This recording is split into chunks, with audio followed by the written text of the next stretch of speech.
lướt sóng vượt ngàn hải ly, theo mây vượt ngàn núi cao, đi đâu để tìm ánh sáng nghĩa nhân cuộc đời.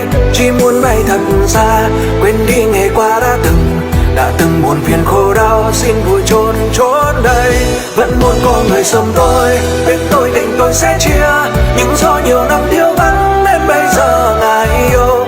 Đến lúc qua tuổi xuân, thôi đưa bạc phơ mái tóc, tương tư cả đời giờ đây đành ôm kiếp cô độc thôi.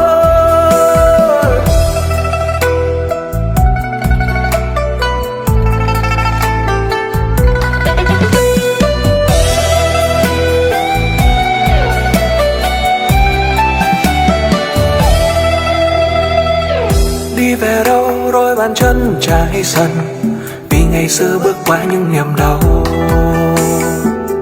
Riêng mình ta cô độc bao tháng năm, gió sương